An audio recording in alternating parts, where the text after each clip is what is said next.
믿음의 태도에 대한 이야기를 하려고 합니다. 믿음의 태도, 오늘 설교 주제는 믿음의 태도입니다. 태도.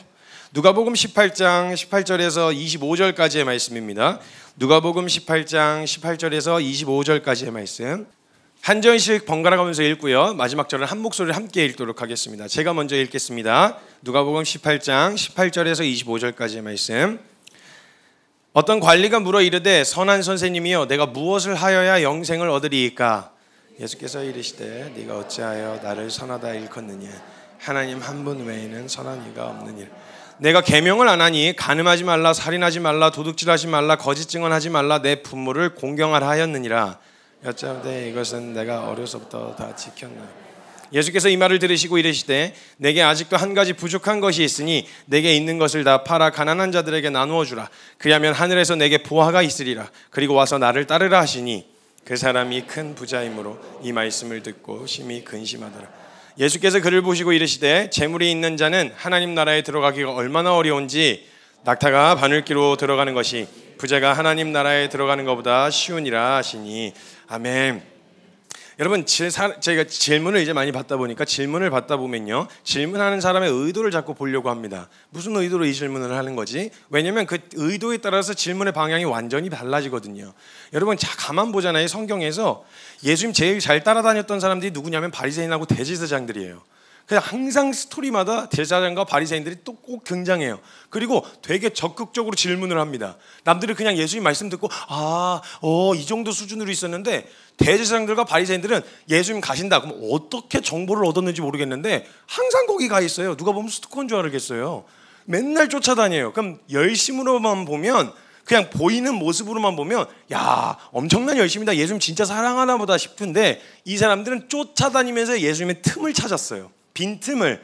사건마다, 그리고 가는 모든 행보에서 보이는 모습마다 시비를 걸기 위해서, 그러니까 무너뜨릴 틈을 찾기 위해서 자꾸 계속 반복해서 질문을 던집니다. 그러니까 예수님도 처음에는 진짜 신앙에 대한 진지한 고민을 갖고 있었던 사람들은 응대를 해주시면서 약간 이렇게 풀어주시거든요. 가령 니고데모 같은 사람은 율법사인데, 요한복음 3장에 등장하는 니고데모 같은 사람은 율법사였어요. 근데 이 사람이 너무 진지한 고민을 가지고 찾아와서 예수님께 이야기했을 때 예수님이 굉장히 되게 중요한 성경의 핵심적 진리들을 그에게 풀어서 가르쳐 주셨어요. 왜냐하면 들으려고 했거든요. 이해하진 못해도 어떻게 해야 되는 거예요? 그걸 진짜 의탁해서 답이 있을 거라고 여긴 그 대상에게 와서 묻는 태도가 있었거든요. 근데 제사장과 바리새인들 같은 경우는 와가지고 그거 왜 그런데요?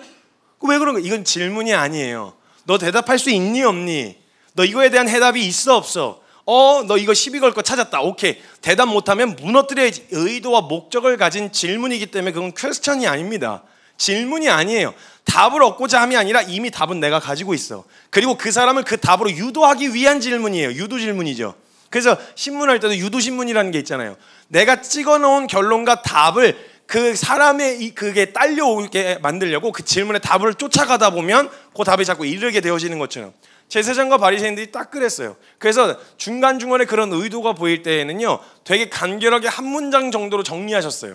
그래서 뭐 이렇게 떡을 돌을 떡으로 만들어봐라 막 이렇게 얘기하면 그 능력이 없는 거 아니잖아요. 근데 벌써 그 돌을 떡으로 만드는 능력을 행하시는 즉시 그 사람이 믿을 거냐? 이것도 할 줄 알아? 오케이, 그럼 다른 거. 이렇게 할 태도라는 걸 알고 계셨죠. 그러니까 얄짤없이 대응 잘 안 하시는 거예요. 사람이 떡으로만 사는 게 아니야, 인마. 이렇게 한 큐에 정리하시고 그냥 빼시는 거예요. 어차피 이렇게 이야기해도 이미 의도와 그 태도를 바꾸지 않는 이상 하나님이 하시는, 예수님이 하시는 행적과 말씀들을 그대로 은혜로 받을 수 없기 때문에 그들의 태도에 의하여 주님이 많이 지적을 하셨단 말이에요. 이스라엘과 그 다음에 이방인을 대하셨던 태도가 달랐던 이유는 뭐냐? 그들이 예수님 앞에 나왔던 태도가 달랐기 때문에 그래요.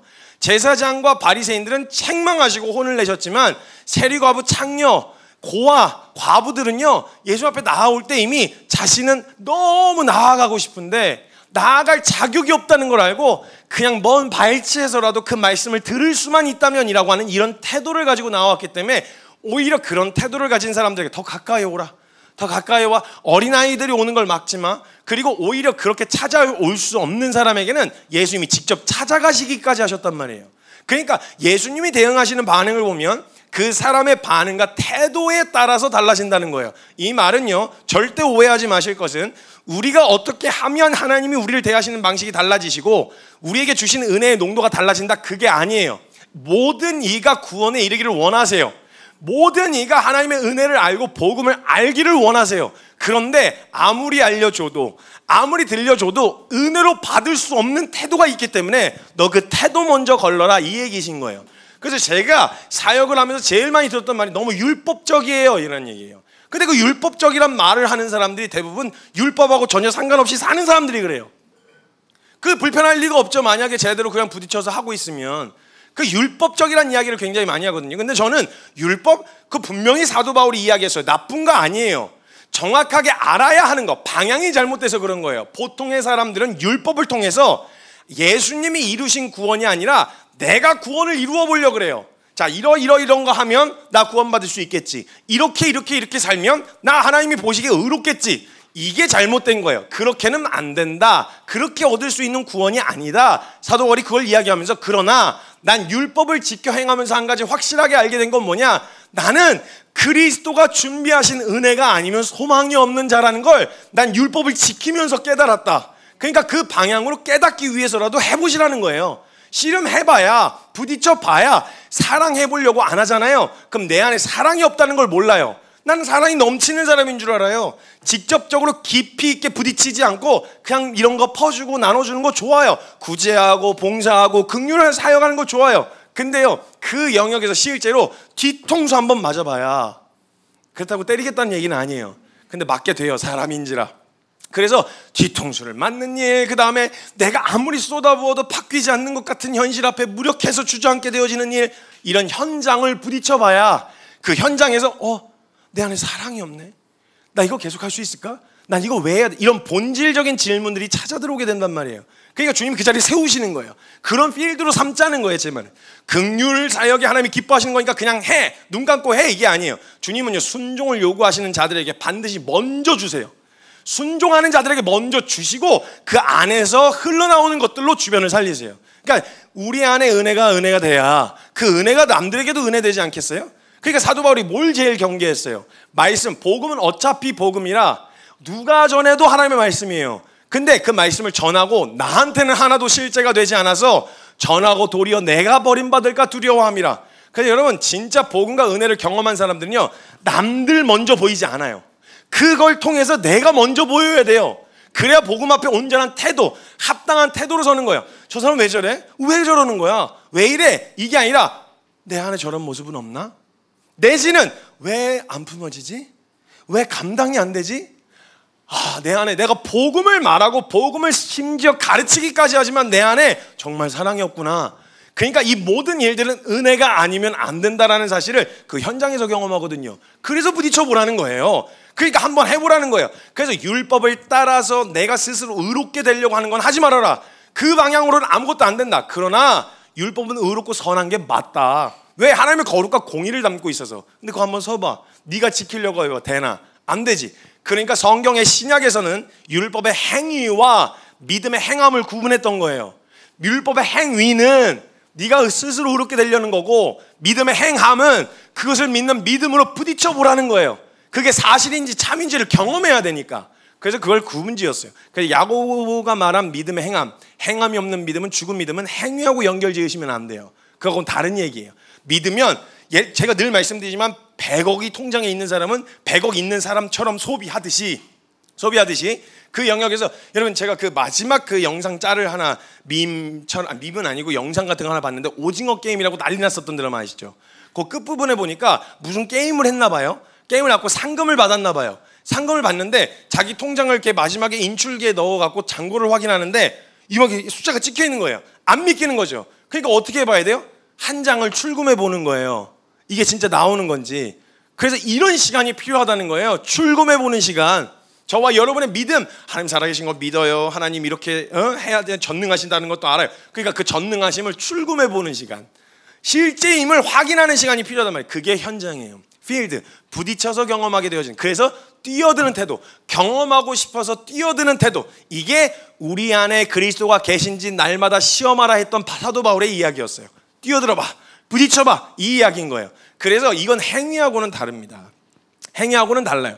그 행위가 아니라 그걸 이야기하면서 결국 수정하지 않는 태도들이 있지 않은지 점검해 보셔야 돼요. 그건 행위 아니에요? 주님은 다 사랑하신다 그랬는데, 네, 다 사랑하세요. 다 사랑하시는데 그 태도를 고수한, 방향을 바꾸지 않고 태도를 고수하고 있는 자를 사랑하시면 그걸 유지하게 두시는 게 아니라 쳐서라도 방향 틀어지게 하시는 게 그게 사랑의 표현입니다. 그 태도에 대한 이야기를 하는 거지, 우리 편에서 주님 앞에 보여야 할 태도를 말하는 거지 행위를 이야기하는 게 아니라는 걸 먼저 꼭 알고 계셔야 된다는 거예요. 그래서 사복음서 내내 바리새인들과 대제사장들과 그들이 예수님한테 혼났었던, 율법사들이 혼났던 이유는 딱 하나예요. 태도예요. 태도.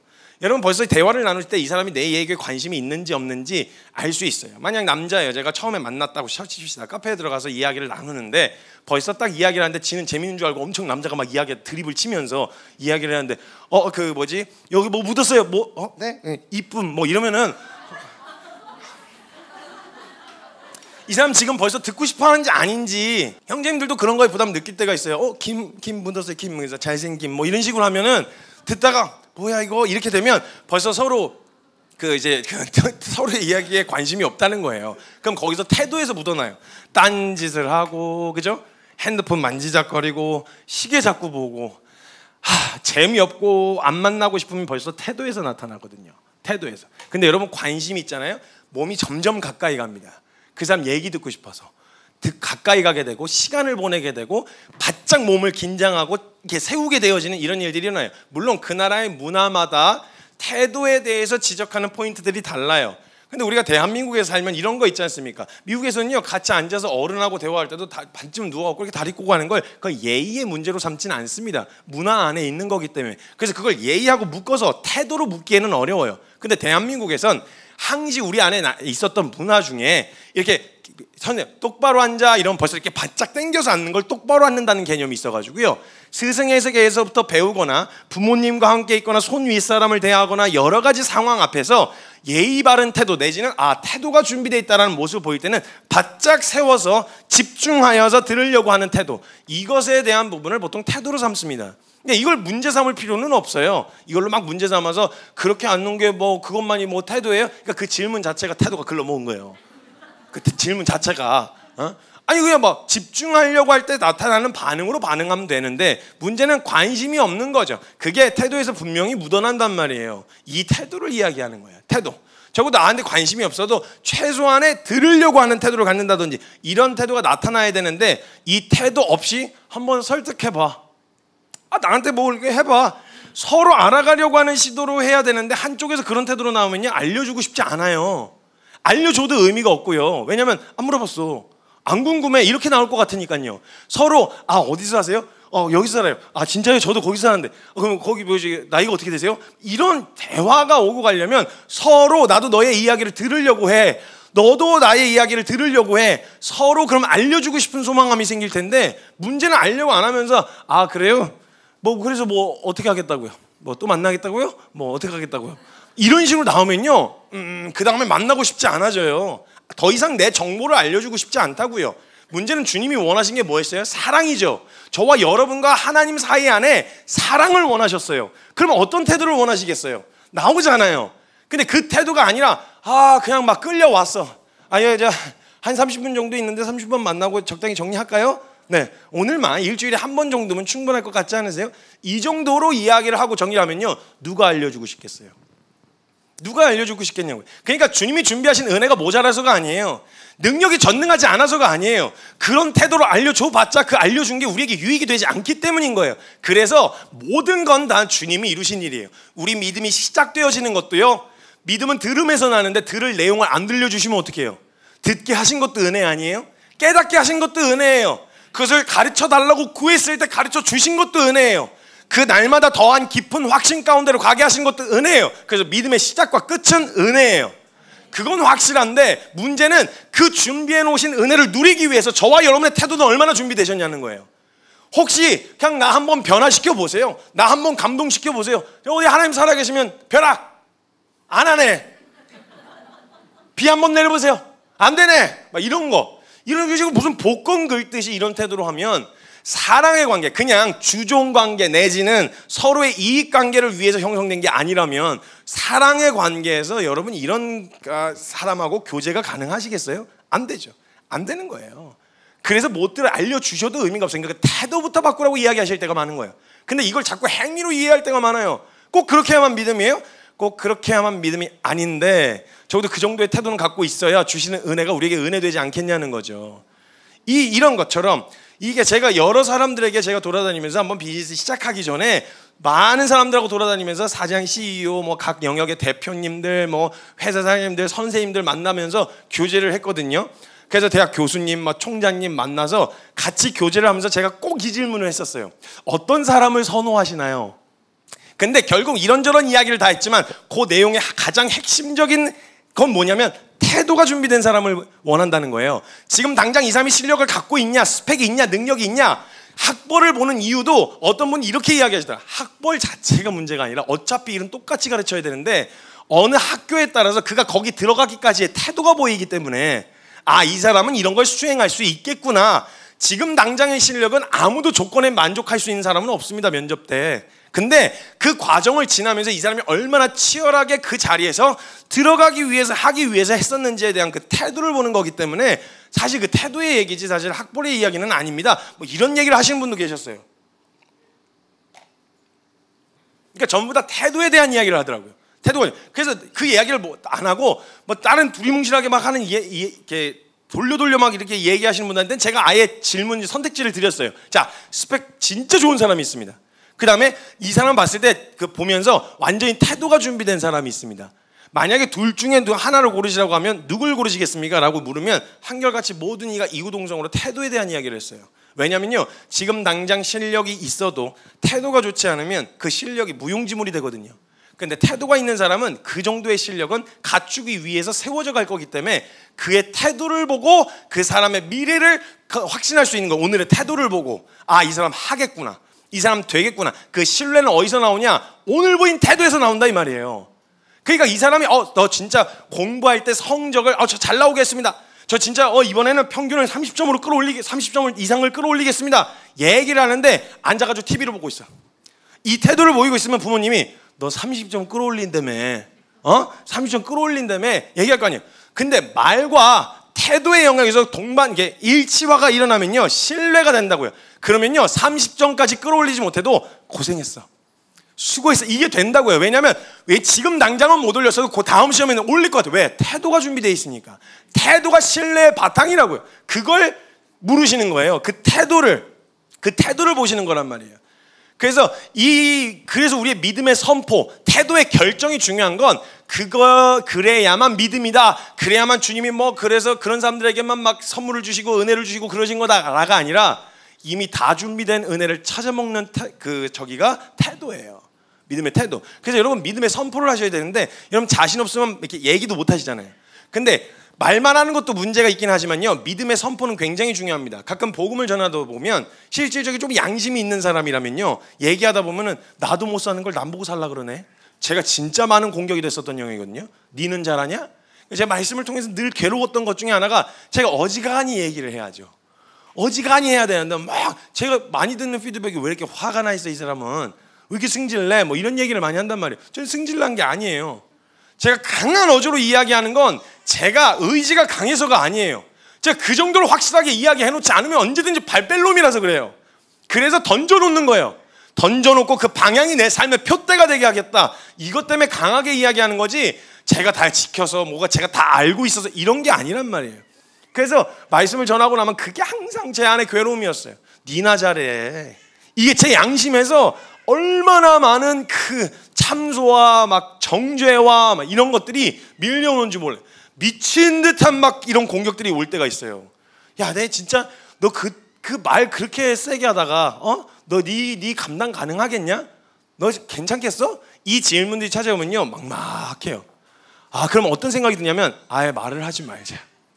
차라리 이런 농도로 얘기를 하지 말자. 이런 생각이 찾아 들어올 때가 있단 말이에요. 근데요, 믿음의 선포는요, 그래서 두려워서 사실 못하는 건데 믿음의 선포는 굉장히 중요합니다. 저와 여러분 가운데 하겠습니다, 믿음으로 가겠습니다, 그렇게 살겠습니다 라고 하는 이 믿음의 선포는 오늘 잘 살아서가 아니에요. 그런 삶의 방향으로 가겠다라고 의지를 다지는 시간이란 말이에요. 결정을 하는 시간. 갈 길은 주님이 준비하셨고 갈 수 있도록 주님이 허락하신 건데, 우리에게 그 길을 가겠노라는 태도와 결정이 될 때까지 주님이 기다리시고 독려하시고 위로하시고 동기를 부여해 주시고, 이런 시간들로서 하나님 우리에게 에너지를 쓰신단 말이죠. 그래서 여러분, 그 공부를 하겠다고 뭐 예를 들면 대학교에 들어가겠다, 뭐 서울대에 들어가겠다 그럼요, 서울대 들어가야지, 서울대 좋을 것 같은데, 이 정도는 안 돼요. 머리에 붉은 띠를 띠고 필승 무조건 내가 공부하지 않는 자는 죽어야 된다, 뭐 나가 죽어야 된다, 막 벽에다가 이런 거 붙여놓고 막 앉아가지고 이런 의지를 표명하죠. 그럼 지금 그 사람이 서울대 들어갈 실력이냐? 그건 아니에요. 근데 그렇게 목표를 선명하게 정해놓고 나면 그걸 갖추기 위해서 계속 걸어가기 시작하겠죠. 이게 이 태도를 말하는 거예요. 오늘 당장 고백한 농도로 살으라는 말이 아니에요. 살 실력도 능력도 없다는 걸 알아요. 아는데 우리가 그 믿음에, 내 오늘의 모습 때문에 미래에 나아가야 될 방향성을 던지지 않고 있으면 우리 삶에 계속 타협할 여지가 생긴단 말이에요. 그렇게까지는 얘기 안 했는데, 그냥 좀 딴 데 갈까? 그냥 좀 편하게 할까? 이런 것들이 계속 우리의 삶의 발목을 잡기 때문에, 그래서 제가 강한 어조로 믿음으로 선포하는 거예요. 실력이 돼서가 아니라, 저도 알아요, 저를. 제가 믿음을 잘 살아서 모든 걸 다 알고 있어서가 아니에요. 보이는 만큼 걸어왔어요. 그게 전부예요. 보여서 걸은 만큼 주신 은혜를 나눈 것뿐이고요.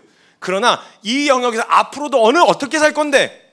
그럼 저희 사역자들 안에서도 항상 이야기할 때 제가 막 혼란스러워하고 조금 막 긴장이 되고 막 두려워하고 있을 때, 뭐 이런저런 이야기를 할 때가 있죠. 리더십 안에서 그 이야기를 하다가, 이거 내가 실수한 것 같은데, 이거 잘못된 것 같은데, 내가 잘못 분별한 것 같은데, 뭐 여러 가지 고민들이 찾아들어올 때가 있어요.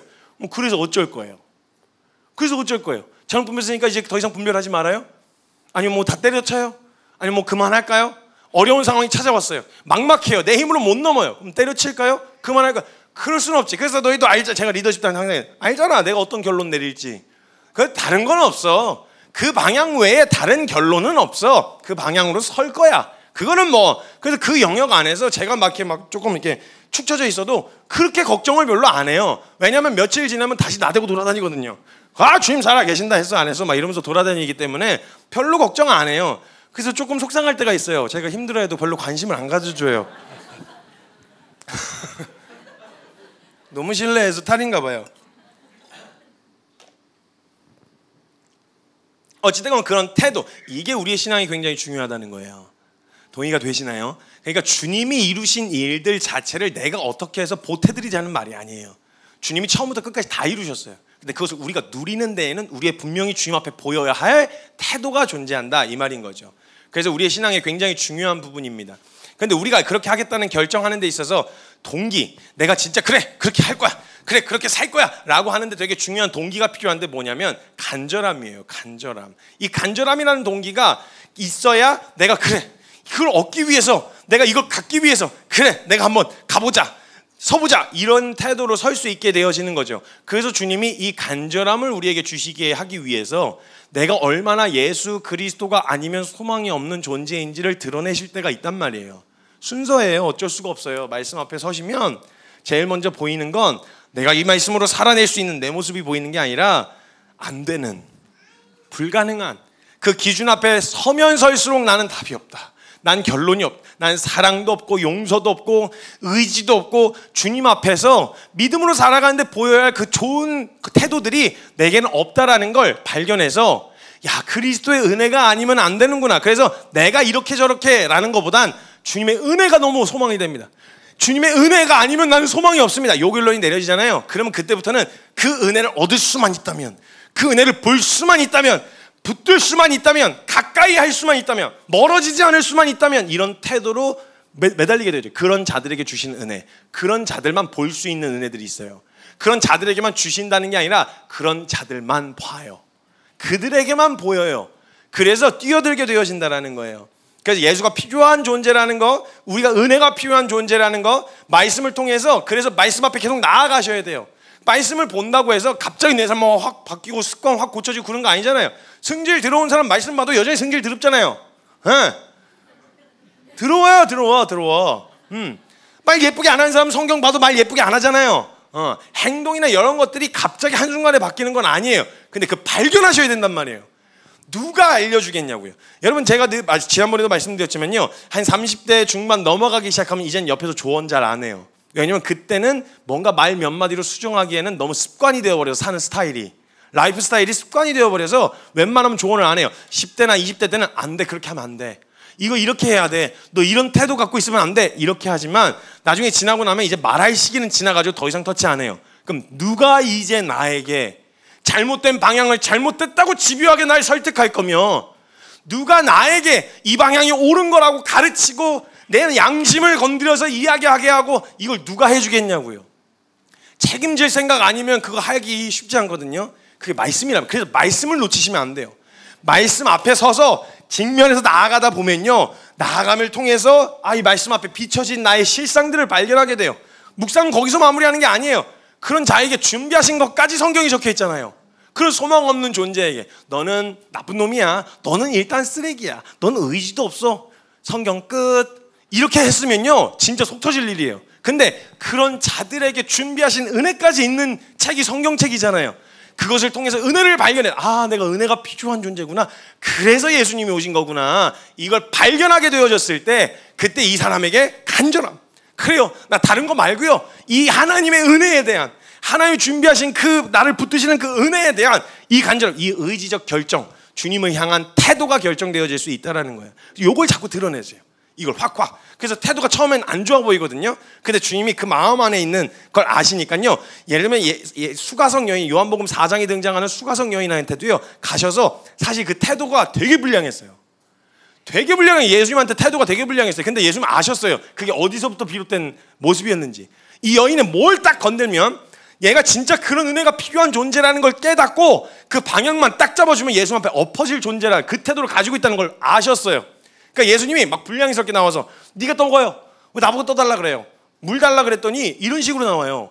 그럼 나 진짜 이거 태도 완전히, 일로 와봐, 이래갖고 이제 막 주님이 막 한 차례 한 달까지 하시든지 뭐 이렇게 하셔야 되잖아요. 근데 제사장들이 만약 그랬으면 그랬을 거예요. 그러셨을 거예요. 혁대 벌써 끓으셨을 거예요. 너 일로 와봐, 잠깐만 일로 와봐, 너 말하는 폰새가 이거 너 맞아 있을 거다, 이렇게 제사장들이나 바리새인들 같았으면 그렇게 하셨을 텐데, 이 여인에게는요 얼마나 신중하게 다가가시는지 몰라요. 진정해, 너가 지금 뭐 때문에 그러는지 알아. 내가 너 지금 내가 이렇게 이야기하는 것들이 여타 다른 남자들이 너에게 했었던 것처럼 그런 이미지로 다가온다는 거 알아. 나 근데 그런 의도로 온 거 아니야. 천천히 다가가세요. 그리고 그 여인의 실상, 내가 이런 존재이고 너 지금 이런 상태지, 그래서 내가 여기 왔어, 네가 말하는 그가 바로 나다, 이걸 딱 짚어주니까 태도가 돌변하잖아요. 엎어지는 거예요. 그랬더니 막 뛰쳐 들어가서 내가 그리스도를 만났다, 메시아를 만났다. 그 사람 때문에 거기 성읍에 있는 수많은 사람들이 복음을 듣게 되고 예수를 만나게 되어집니다. 그러니까 이걸 발견해야 된다는 거예요. 자신의 실상을 발견하고 그걸 통해서 은혜가 필요한 존재라는 거, 그리고 그 은혜를 예수가, 하나님께서 보내신 아들 예수 그리스도를 통해 이루어져 있다는 거, 이걸 발견하게 되면요, 뭐 태도에 대한 부분, 결정, 만약 돌이키고 싶어하지 않는 태도로 고수하면 모를까, 이 은혜 앞에서 그 태도를 결정하지 않을 수가 없는 거예요. 근데 사단이 이걸 알죠. 이 태도를 결정해버리면 어떤 일이 일어나는지 알죠. 그러니까 태도를 결정하지 못하게 하려고 계속 속이는 거예요. 두려워하게 하고 그 앞에 나아가지 못하게 만드는 거죠. 그래서 그 말씀 앞에 사는 거, 사는 태도에 대해서 삶의 두려움을 자꾸 심어줘서 못 나아가게 만드는 거예요. 그 이야기가 오늘 읽은 본문 말씀에 나와 있습니다. 공관복음서에 등장하는 마태복음, 마가복음, 누가복음에 등장하는 부자 청년에 대한 이야기입니다. 여러분, 이 부자 청년은 누가복음에서는 부자 청년이라고 이야기하는데, 관원이다, 젊었다, 능력 있는 사람이다, 이렇게 나눠서 조금씩은 다르게 표현을 해놨어요. 그걸 묶어서 이제 같이 설명을 하게 되어질 텐데, 부자 청년이라는 사람이 있었는데, 일단 이 사람은요 굉장히 그냥 딱 보면 완전 반듯한 이미지. 여러분 생각해 보세요. 그 사윗감을 하나 생각한다고 생각해 보세요. 일단 이 사람 돈이 많아요. 집안 자체가 귀족이에요. 그 귀족이고 자기도 안정적인 직업을 가지고 있는 상태예요. 그 다음에 뭐냐? 이 사람 젊어요. 젊은 다음에 그 다음에 부자인데다가 청년인데다가 안정적인 직장도 가지고 있어요. 자, 요 3조건, 타락의 3조건 다 갖췄잖아요. 우리가 일반적으로 보면 타락의 3조건 아닙니까? 완벽해요. 그럼 타락해야 되잖아요. 근데 플러스 알파 신앙도 좋아. 와, 최고의 신랑감 아닙니까? 최고의 사익감 아니에요? 진중하고 신중한 데다가 사람이 야 사람 아주 괜찮아. 그리고 심지어 외모도 좀 어지간히 반듯했던 것 같아요. 그러니까 이거 딱 준비되어 있는 최상의 조건들을 다 갖추고 있었는데 이 사람이 신앙도 플러스 알파 신앙도 좋아요. 이 사람에게 한 가지 진지한 질문을 가지고 있어요. 진중하고 진지한 질문. 내가 열심히 시킨 대로 했어요. 그리고 이 질문을 비단 예수님한테만 물어본 건 아닐 거예요. 왜냐하면 예수님이 그 다음에 대응한 반응에 곧바로 대답하는 걸 보면 이런 질문을 가지고 다른 많은 사람들에게 찾아갔던 걸로 알 수 있어요. 이 청년이 막 지켜가면서 너무 고민이 있는 거예요. 율법을 지켜가면서 그때 당시에 유대 사회에서 그게 삶의 방향이었으니까 그걸 지켜가고 있는데 확신이 안 서는 거예요. 난 구원을 받았나? 난 영생이 있나? 영생을 얻으려면 어떻게 해야 되지? 그 진지한 질문을 가지고 제사장들하고 바리새인들한테 딱 가면 한결같이 다 똑같이 율법 지켜야지. 하나부터 열까지 빠짐없이 지켜야 돼. 마음을 내. 지네도 못 지키면서 그걸 지키라고 얘기해 준 거예요. 그래서 이 열심히 지키고 있었어요. 그런데도 확신이 안 생기는 거예요. 뭘까? 뭘 어떻게 해야 되지? 그래서 공간복음서에 나눠서 표현되어 있는데 어떤 성경에서는 예수님한테 찾아왔을 때 제가 무엇을 더 어떻게 할까요? 뭘 더 해야 합니까? 라고 부자 청년이 물었다고도 하고 다른 성경에서는 너 한 가지 부족한 게 있다 라고 예수님이 짚어주시기도 해요. 어찌됐건 그 같은 맥락 안에서 뭔가 아쉬웠어요. 뭔가 부재를 느꼈어요. 뭐지? 뭔가 부족한데 지금? 그래서 그때 당시에 아무리 물어봐도 다 똑같은 대답이 나오는데 이 확신이 생기지 않자 그때 당시에 막 핫해지고 있었던 예수님을 찾아갑니다. 찾아가는데 여러분 그때 예수님 만나려면 하늘의 별 따기였거든요. 예수님 근처에 오기가 쉽지가 않았어요. 사람들이 워낙 바글바글하게 몰려들어서. 그래서 예수님 만나려고 그러면 그래서 보통 병자들이 예수님 만나려고 가려면요 예수님 앞에 서기 위해서는 별 난리를 다 쳐야 됐었어요. 왜냐하면 끼워주질 않으니까 만날 수가 범접할 수가 없는 거예요. 그러니까 어떻게 했냐면 막 소리 지르고 막 으아 튀려고 예수님 눈에 띄려고 막 소리 지르고 막 갑자기 지붕 뜯어가지고 막 환자 내리고 막 방법이 안 보이니까 길이 안 보이니까 그 집주인 어떻게 할 거예요 그거 막 지붕 뜯어서 내리고 이렇게 튀는 행동들을 해갖고 예수님 눈에 띄어야만 했었단 말이죠. 그런데 그렇게 했어야 예수님을 간신히 만날 수 있었는데 부자 청년은 가자마자 만났거든요. 이 말이 무슨 말이냐? 다 길을 비켜줬다는 거예요. 왔다. 야, 저 사람 왔다. 야, 저 사람이 유명인이었죠. 그때 그 당시에. 그리고 굉장히 뭐랄까 평판이 좋고 굉장히 잘 이렇게 유대 사회에서도 존중받는 촉망받는 젊은이였어요. 다음 세대의 리더. 그래서 이 사람들이 이렇게 길을 다 비켜줘요. 왔어. 야, 저 부자 청년 왔어. 저기 왔어. 누구 왔어? 이렇게 하니까 길을 열어줘갖고 예수님 앞에 그냥 다이렉트로 가게 됩니다. 잠시만요 하니까 길을 열어줘서 만났어요. 만나서 딱 첫 질문, 그 안에 가지고 있었던 되게 진지한 고민이었던 질문을 예수님 앞에 털어놔요. 영생을 얻으려고 하면 어떻게 해야 됩니까? 선한 선생님이요, 영생을 어떻게 하면 얻을 수 있습니까? 이 얘기를 묻는 거예요. 이때 예수님이 되게 놀랍게도요, 일반적으로 제사장과 바리새인들이 해줄 법한 이야기를 물으세요. 답을 주시는 거예요. 가서 율법 지켜라. 분명히 계명에 적혀 있잖아. 이거 하지 말아라, 저거 하지 말아라, 이거 해라, 저거 해라. 그거 했으니까 율법 지켜라. 근데 이때 예수님은요 제사장과 바리새인들하고 같은 이야기를 하시고 솔루션을 주셨지만요 전혀 다른 방향성이었어요. 왜냐하면 율법을 주신 이유는 예수님이 아시잖아요. 그걸 통해 어떤 태도가 나왔어야 했는지를 예수님이 아시잖아요. 율법 지켜라 그러셨다고 말이죠. 그랬더니 이 청년이 뭐라고 했냐면 저 다 지켰는데요? 어려서부터 어긴 게 없는데요? 얘 제대로 지키지 않았구나. 왜냐면 제대로 지키면 그런 반응이 나올 수가 없거든요. 얘 지금 그거 알아들을 영생을 설명할 수준이 아니구나 얘가. 그래서 오케이, 그를 사랑하셨어요. 사랑하셔서 정확하게 이야기해 주셨어요. 그러면 알겠어, 너 무슨 말인지 알겠어. 너가 그걸로 율법을 지키는 과정 가운데 발견했어야 되는 태도를 너가 발견을 못한 거니까 내가 진짜 이해하기 쉽게 알려줄게. 너 지금 가서 가지고 있는 전 재산을 팔아 가난한 사람들에게 나누어 주고 넌 나를 따르라, 이렇게 이야기를 하셨어요. 너무 극단적인 거 아닙니까? 솔직한 말로 누구라도 고민할 거 아니겠어요? 이러면 전 재산이래요. 전 재산. 그래요, 우리는 그 정도의 돈이 없으니까 뭐 고민이 안 될 수도 있겠고, 주님이 너 다 털어라 이렇게 하시면 우리는 오히려 터는 게 감사할 수도 있어요. 마이너스를 터는 거니까 뭐 감사할 수 있겠죠. 근데 이 사람은 부자였어요. 힘이 큰 부자였어요. 동네에서 알아줄 만큼 부자인 사람이었어요. 근데 전 재산을 털라 그러는 거예요. 분명히 이제 그때 당시에 나머지 자기가 가지고 있었던 모든 기득권과 베이스는 그대로 유지한 채 영생을 이 상태에서 어떻게 하면 추가로 플러스 알파로 얻을 수 있을까? 이것만 고민하고 있었거든요. 한 번도 그 영생을 위해서 내가 이걸 내려놓을 수 있는가? 영생의 가치가 이거보다 더한가? 이걸 비교해 본 적이 없었어요. 그러니까 한마디로 말하면 쉽게 돈 vs 영생이었어요. 돈 vs 영생. 자, 아니 그 충돌 안 시키려고 하죠. 아, 꼭 그렇게 해야 돼요? 뭐 영생을 돈 주고 사라는 거예요? 예수님이 언제 자기한테 돈 달라 그러셨어요? 팔아서 나누어 주라 그러셨죠? 이건 돈 받을 생각이 있다는 게 아니에요. 그 태도를 짚으신 거예요. 태도를 짚어서 물어보시려고 이해를 못하니까 그 심오한 율법 가지고 얻었어야 되는 결론을 못 얻었으니까 다에게 어린아이 수준으로 알려서 이야기해 주신 거예요. 돈이야, 너 영생이야. 아, 그건 꼭 충돌해야 됩니까? 돈을 팔아야만 영생을 얻을 수 있는 거 아니야. 너 그런 얘기 아니라는 거 알잖아. 지금 하는 이야기가 돈 주고 영생 사라는 말이 아니라는 거 알잖아. 여러분 아시잖아요. 주님 앞에 뛰어들자. 그럼 이야기할 때 수많은 질문들이 찾아들죠. 먹고 사는 건요. 먹고 살지 말라고 한 말 아닌 거 아시지 않습니까? 시간을 들여서 우리 주님 앞에 더 뛰어듭시다. 저는 시간이 없어요. 제가 바쁘지 않다고 말씀드린 거 아니지 않습니까? 저와 여러분의 삶 가운데서 정말 그 정도의 시간을 드릴 수 있는 만큼 기준도 정해놓지 않았어요. 10분을 드리냐, 1시간을 드리냐, 24시간을 내어드리냐, 시간을 이야기한 적이 없어요.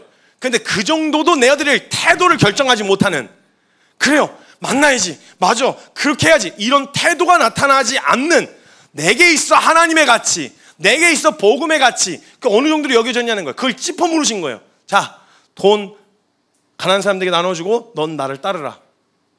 그리고 지켜보셨어요. 얼마나 당황스럽습니까? 한 번도 경험해 본 적 없는 충돌, 두 가치관의 충돌. 자기는 영생도 갖고 지금 있는 것도 건들지 않으면서 영생도 플러스 알파를 가지려고 했었어요. 그래서 되게 나이스하게 물어요. 뭘 더 할까요? 뭘 어떻게 했으면 좋겠어요? 아주 나이스하게 묻습니다. 나이스하게 묻는데 예수님이 그걸 나이스하게 받아쳐주지 않으셨어요. 태도를 딱 집어내시는 거예요. 돈이야 영생이야. 그랬더니 이 부자 청년이 고민을 하다가, 지금 돈 다 털라는 얘기가 아니라는 거 아시죠? 지금 뭐 일을 다 때려쳐야 된다 이런 얘기가 아니라는 거 아시죠? 저와 여러분 앞에 이 정도의 농도, 내가 정말 영생에 대한 소망함이 있나? 내가 정말 하나님 나라를 향한 소망함이 있나? 내가 정말 하나님 말씀 앞에서 이렇게 부딪힐 마음이 있나? 태도를 결정할 준비가 되어 있나? 이 질문 앞에 선 거예요. 근데 딱 봤는데 아닌 거예요. 고민이 찾아 들어왔어요. 고민은 괜찮아요. 고민 되죠. 근데 그 고민 끝에 어디로 엎어지는지를 보면요, 여러분 한 번도 부딪혀 보지 않으면요, 중간에 50대 50이라고 생각할 수 있어요. 근데 어느 한 편만 선택하라 그러잖아요. 어느 한 곳은 100이에요. 49대 51처럼 비등비등해 보여도요, 둘 중에 하나만 선택해. 그러면 내 마음이 묻어있는, 정확하게 마지막으로 묻어있는 한쪽은 100이에요. 공존 가능할 것 같아서 양립할 수 있다고 생각하지만요, 둘 중 하나만 결정하라 그러면요, 어디에 마음이 있는지가 드러나게 되거든요. 이걸 보신 거예요. 예수님이 이걸 보여주고 싶으셨던 거예요. 너 어디가 있는지 한번 보자. 너 정말 만약에 제대로 부딪혔잖아, 너 이런 태도로 나올 수가 없어. 너가 어느 정도의 태도로 나오는지, 내가 뭐 더 해볼게요, 열심히 해볼 수 있습니다. 열심히 필요한 게 아니야. 너가 직면해야 될 걸 직면해야 돼. 그랬더니 그 앞에서 고민을 하다가 머리를 싸고 근심하고 돌아가니라. 그때 발견한 거예요. 아, 난 내가 평생에 그렇게 애타게 목말랐던 영생에 대한 소망함이 내가 가지고 있는 돈만큼도 아니었구나. 돈을 다 갖다 팔 만큼까지는 아니었구나. 내가 이걸 다 팔고 예수님을 따르는 만큼까지는 아니었구나. 분명 영생이 눈앞에 있었는데, 그 확신을 얻을 수 있는 영생이 거기서 있는데, 그런 태도로 따라 나서지 못하게 발목을 잡는 것이 무엇인지가 거기서 정확하게 드러난 거예요. 그래서 돌아서 이야기하시는 거예요. 부자가 하나님 나라 들어가기 얼마나 어려운지 낙타가 바늘구멍 들어가는 게 더 쉽다. 이 말은 부자는 못 들어간다는 말이 아니에요. 부자라고 했을 때 성경에 계속 이야기하는 건 심령에 대한 이야기예요. 그래서 심령이 가난한 자가 복이 있다고 하세요. 왜냐하면 절박하거든요. 간절함이 있거든요. 근데 부유한 사람은 돼도 그만 안 돼도 그만. 왜? 다른 돌아갈 길이 있거든요. 그러니까 안 되는 거예요. 부자가 하나님 나라 들어가기 얼마나 어려운지 낙타가 바늘구멍 들어가는 게 더 쉽다라고 이야기하시는 거예요. 이때 해주고 싶으셨던 이야기는 뭐냐? 여러분, 율법을 지키면 제일 먼저 뭘 보고, 제가 뭘 본다고 말씀드렸죠? 내가 얼마나 그 공의의 기준에 합당하지 않은 존재인지가 드러난다고 그랬죠. 만약 정말 진지하게 사도 바울처럼 열심히 그 율법 앞에 지켜 행했으면요, 이 부자 청년이 예수님 앞에 나올 때 저기요, 제가 뭘 좀 더 해볼까, 이런 태도로 못 나왔어요. 저를 다른 병자들처럼 나왔을 거예요. 주여, 저 뭐라도 할게요. 뭘 어떻게 더 해야 될까요가 아니라 저 뭐라도 하겠습니다. 저 살 수만 있으면 저 가르쳐주세요. 영생을 얻을 수만 있으면 저 알려주세요. 저 뭐라도 할게요. 이런 태도가 나왔어야 했는데 율법 지켰니? 네, 지켰는데요. 근데도 지금 그걸 묻는 거야? 아, 너 그거 알아들을 수준이 아니고 이걸 말씀하셨던 거예요. 율법을 너 제대로 지켰으면 내가 얼마나 소망 없는지를 깨닫고 예수 앞에, 그걸 오신 예수 앞에 다른 이방인들처럼, 병자들처럼, 고아 과부 세리 창녀들처럼 저 뭐라도 할게요. 저 좀 살려주세요. 저 좀 붙들어 주세요. 제가 뭐라도 하겠습니다 라고 하는 태도가 나올 수밖에 없었는데 그게 없었던 거죠. 그게 없었던 거예요. 그러면서 이야기하는 거예요. 마음의 여지가 남아있는, 그러니까 뭐 내 실상이 그냥 가면 좋은 거? 없어도 괜찮아, 상관없는 거, 이런 정도로는 못 간다. 부자가 하나님 나라 들어가기가 얼마나 어려운지 낙타가 바늘구멍 들어가는 것보다 어렵다라고 말씀해 놓으셔놓고 이게 단지 돈의 부자, 돈으로 가지고 있는 부요함이 아닌 걸 알려주시려고 그 다음 장에 기가 막히게 부자를 등장시키세요. 삭개오라는 사람이 나와요. 성경에 뭐라고 적혀있냐면 방금 이 얘기를 하셨는데 그 다음 장에 바로 뭐라고 얘기하냐면 그는 세리인데 큰 부자라 이렇게 적혀있어요. 근데 완전히 최악의 조건을 가지고 있었어요. 못생겼어요. 일단은 못생겼어요. 키가 많이 작았어요. 아주 많이 작았어요. 그래서 사람들 거의 막 허리쯤 가슴팍이쯤 오는 정도의 수준이. 그리고 성질 더러웠어요. 진중하기보 나발이고 나 그냥 악착같이 나 돈만 모을 수 있으면 이래서 그냥 악착같이 돈만 모은 사람이었어요. 신앙도 없고 그다음에 못생겼어요. 그리고 안정적이지도 않아요. 그 직업 자체가 동족 피 빨아먹는 직업이었어요. 그러니까 버는 거 아니라 과정 자체가 욕을 먹을 수밖에 없는 직업이었어요. 그러니까 누가 봐도 죄인. 내세울 게 아무것도 없어서 자기를 존재를 증명할 수 있는 방법은 딱 하나, 돈으로 증명하는 것밖에 없었거든요. 근데 그래서 이 삭개오가 이제 그렇게 살아오고 있었는데 예수님이 어느 날 그 동네로 가시게 됩니다. 예수님에 대한 소문을 들었죠. 이 삭개오가 찾아갑니다. 심지어 부자 청년처럼 다가가지도 못했어요. 먼 발치에서 보고 싶은데 문제는 안 보이는 거예요. 키들이 다들 커갖고 뭘 이렇게 먹었는지 앞에 안 보여. 그리고 뒤에서 폴짝폴짝 하면서 보려고 하다가 안 되니까 저 근처에 보니까 저기 뽕나무 하나가 있네. 거기 기어 올라가면 예수님 얼굴이라도 볼 수 있겠다 해서 기어 올라가서 보고 있는데 그렇게 나온 삭개오에게 마치 예수님 보여주시려는 거예요. 비교해서 보여주시려는 것처럼 직접 찾아가세요. 만나기도 힘든 예수님이 직접 찾아가세요. 그리고 마치 친구를 부르듯이 삭개오야 이름을 알고 계신 것처럼 부르시는 거예요. 나 같은 죄인의 이름을 어떻게 아시지? 스스로가 죄인인 거 알고 있었어요. 누가 말해주지 않아도 뭐 율법을 잘 지키냐. 만약 이거하고 상관없이 그 유대 사회가 사회적 규율이 율법의 기준으로 살아가고 있었기 때문에 그 기준에서 이미 낙인 찍힌 사람이었어요. 자기도 알고 있었고요. 자기가 얘기하잖아요. 나 같은 죄인을 어떻게 돌아보시지? 나 같은 죄인을 어떻게 기억하시지? 삭개오야 내려오라. 내가 오늘 너의 집에서 유하여야 하리라.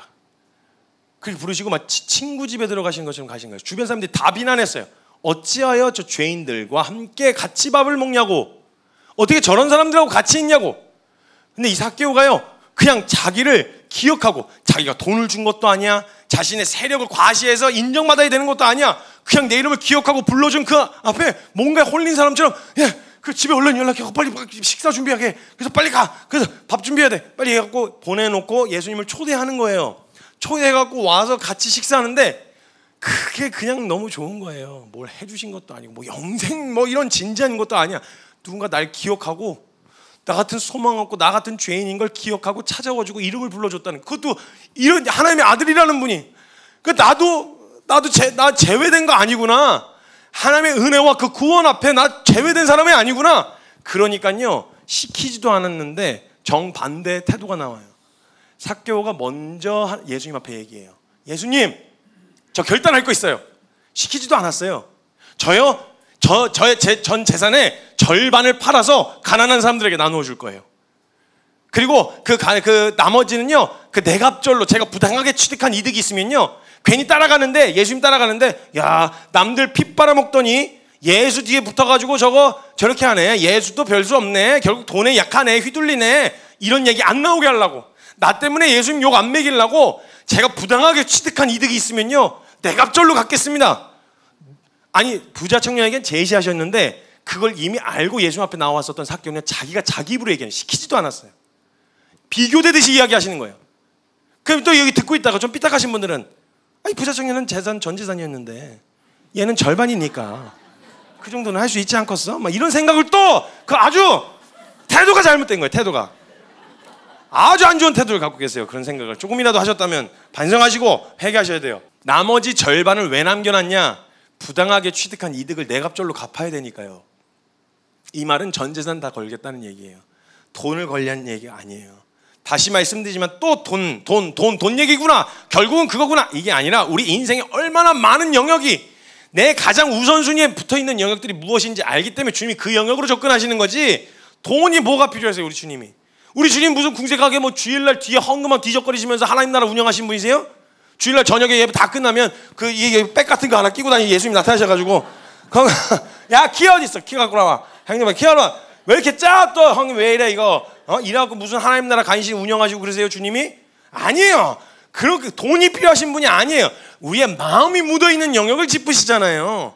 그래서 대체적으로 많은 사람들이 우상을 두기를 내 모든 문제를 해결해 줄 것을 돈으로 여기기 때문에 그것과 비유하셔서 이야기하시는 경우가 많은 거지, 돈 필요하셔서 그런 게 아니라고요. 돈 필요하셔서 그런 게 아니에요.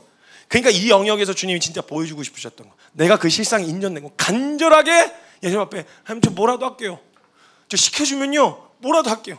저 뭘 해도 상관이 없어요. 이런 역사와 이런 태도들이 다 나와요. 누가복음 15장에 보면 돌아온 탕자가 나오죠. 그 돌아온 탕자가 돌아올 때 어떻게 돌아왔는지 아세요? 아들로 받아주겠지 이거 아니에요. 그 집의 종의 하나라도 좋으니, 내가 어떤 취급을 받아도 좋으니, 내가 어떤 상태가 어떤 뭐라고 이야기해도 좋으니 그 앞에 다시 설 수만 있다면, 돈 갖고 뭔가 여유로울 때 밖에 나가서 막 뿌리면 주변에 사람들 들러붙죠. 내가 뭔가 된 것 마냥 그냥 막 그렇게 하고 있죠. 그러다 모든 게 다 털리고 마치 돼지도 자기를 그 무시하는 것처럼, 돼지와 함께 먹는 쥐염 열매 나무 열매 그 몇 개 주워 먹으면서 있을 때 그 비참한 가운데서 아빠가 생각난 거예요. 그래서 그 집으로 돌아갈 때 내가 둘째 아들로서 다시 돌아가겠다, 그런 대접을 받으려고 돌아가겠다, 이게 아니었어요. 나 뭐라도 시켜줘도 좋으니, 나를 그냥 종의 하나라고 봐도 좋으니 나 그 앞에 다시 좀 설 수 있게 해주세요. 다시금 그 앞에 나아갈 수 있게 해주세요. 그렇게 간절히 매달린 그 간절함이, 그 태도가요, 준비해 놓으신 은혜 활짝 열어놓고 여전히 기다리고 있었던 아버지의 마음을 읽게 한다고요. 삭개오가 젠장을 털고 뭘 어떻게 해서가 아니라 그런 간절함으로 주님을 딱 붙들었더니 그때 나 같은 자에게라도 임하는 하나님의 은혜와 구속과 구원의 은혜가 무엇인지를 경험하게 되어지는 거예요. 그래서 주님은 태도를 말씀하시는 거예요. 태도. 이 태도 말입니다. 그래서 성경에 보면요, 그 영역 안에서 나타나는 수많은 사람들의 태도가 나타나요. 그러면 이제 보이실 거예요. 딱 봐도 얘 작정하고 넘어질 준비하고 있는구나, 딱 봐도 이 사람이 정말 주님 앞에 매달리려고 하는구나 라고 하는 게 태도에서부터 나와요. 아슬아슬하면 딱 그 시간 문제예요. 왜냐면 거기서 풍기는 뉘앙스가 있거든요. 말들 속에서 풍기는 뉘앙스가 있어요. 그 태도를 정하지 않은 사람에게서 나타나는 태도 말입니다. 우리가 그 주님 앞에 있지 않냐는 거예요. 물론 그 동기, 간절함이 나오려면 우리가 말씀 앞에 우리 실상을 발견해야 돼요. 근데 우리는 이거 알고 있잖아요. 그럼 그걸 발견하기 위해서라도 한번 서보셔야죠. 말씀 앞에 나아가셔야죠. 그게 태도의 시작인 거예요. 이 믿음의 태도. 주님이 모든 걸 다시 오해 없이 말씀드리면 모든 걸 다 준비해 놓으셨습니다. 그런데 다 준비해 놓으신 것을 누릴 수 있게 하는 태도, 이걸 말씀드리는 거예요. 행위를 말씀드리는 게 아니라 이 태도가 준비되어야 된다는 거예요. 여러분 볼 만큼 보셨지 않습니까? 우리의 실상. 사랑이 넘치던가요? 용서와 용납이 넘치던가요? 인내와 절제가 가능하시던가요? 정말 주님이 기뻐하신 걸 내가 소망하고 사랑하던가요? 정말 하나님이 원하시는 그 길로 가고자 하던가요? 우리의 실상을 굳이 말씀 성경 많이 읽지 않아도 지금까지 알고 있는 그 지식만으로도, 야, 하나님이 요구하시는 기준이 만약 이런 거라면 나는 안 되는구나, 하나님이 이런 걸 나보고 찾아오라고 하시면 나는 안 되는구나, 그걸 발견한 자리에 섰다면 이제는 엎어져야 될 때인 거예요. 내가 뭘 좀 더 해볼까요? 내가 뭘 어떻게 할까요? 이게 아니라 하나님 뭐라도 하겠습니다. 살 수만 있으면, 주님 앞에 붙어 있을 수만 있다면 제가 뭐라도 하겠습니다. 이런 태도로 매달리는 이 태도가 주님 앞에 보여야 할 우리의 입장, 우리가 해야 할, 준비하신 그 은혜 앞에서 우리가 해야 될 태도라는 거예요.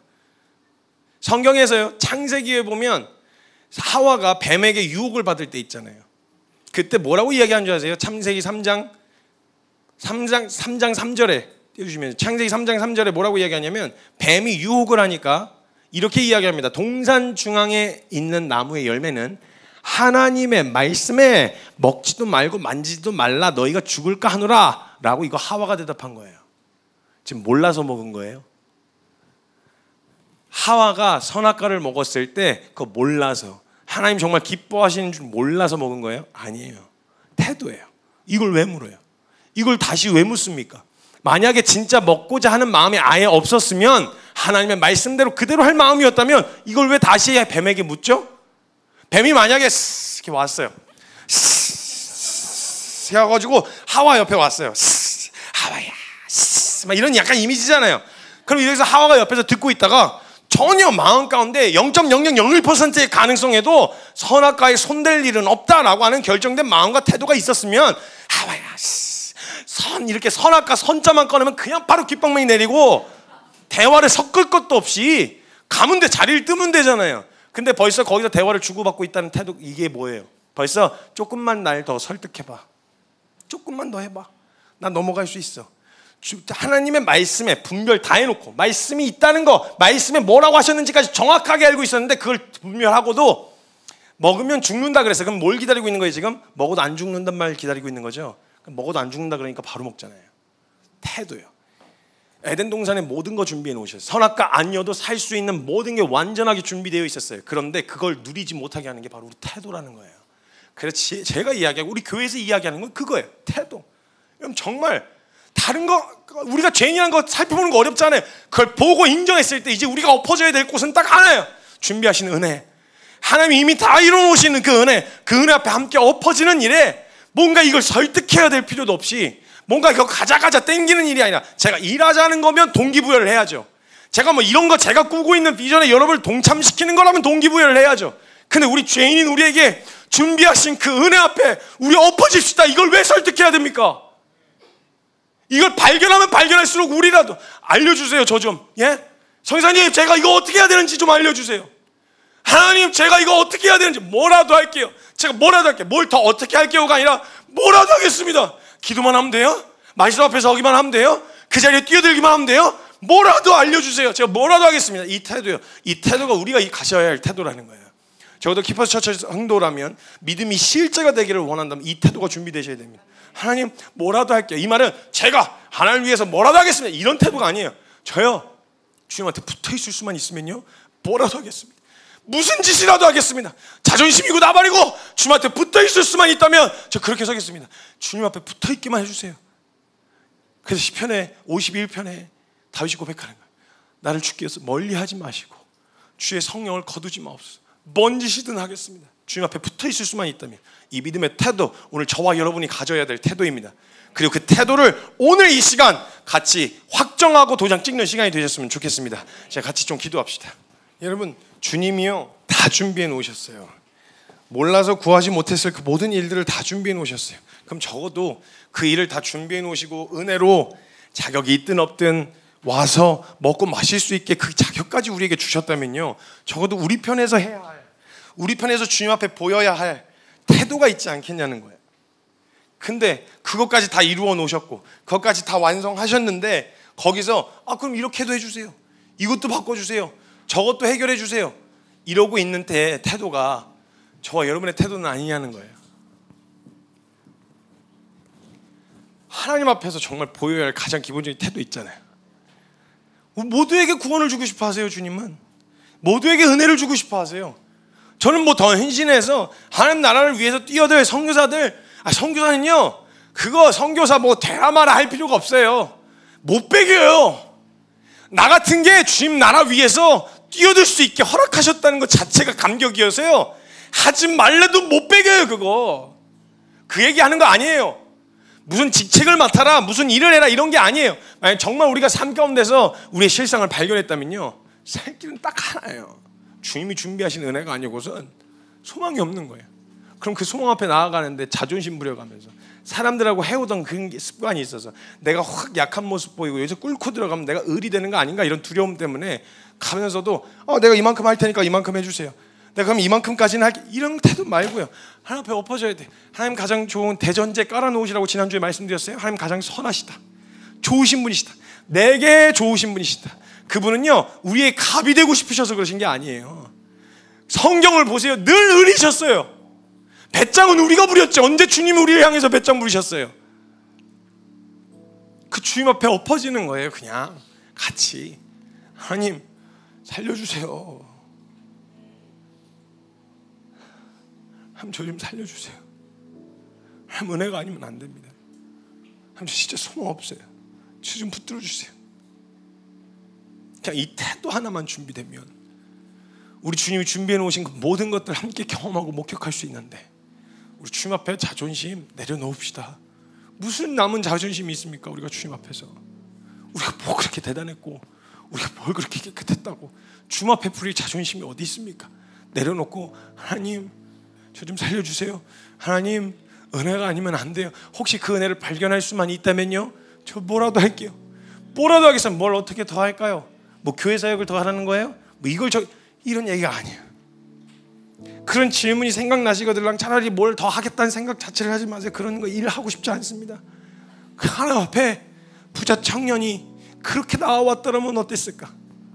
예수님 그 비단 옷을 입고 흙바닥을 끼우면서 내가 율법 앞에 서봤는데요, 나 안 돼요. 나 진짜 소망 없어요. 예수님 나 뭐라도 할게요.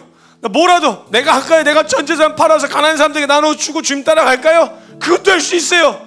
뭐라도 할 수 있으니까 주님 저 주님에게서 멀어지지만 않게 해주세요. 이 은혜의 한몫발에 저를 좀 세워주세요. 이런 나가는 태도로 그 자리에 선 자들이 보게 되어질 영광이 있습니다. 아, 다 이루셨구나. 진짜 주님이 모든 걸 내가 생각하고 했었던 그 모든 것들 주님이 다 이루어 놓으신 거구나. 이걸 발견하는 영광의 자리에 서게 되실 겁니다. 우리 주님 앞에 태도를 결정합시다. 하나님 말씀하시면 주님이 하나님이 허락하셔서 그 은혜를 볼 수만 있다면 주여 뭐든지 하겠습니다. 주여 나를 주님 앞에서 멀리하지 말아 주십시오. 주님 그 간절한 태도로 주님 앞에 나아갈 때 우리 사랑하는 주님 모든 걸 다 이루어 놓으시고 준비하신 우리 사랑하는 주님의 이름 간절하게 한번 그 이름으로 짓고 동성으로 함께 기도하며 나아갑니다. 주여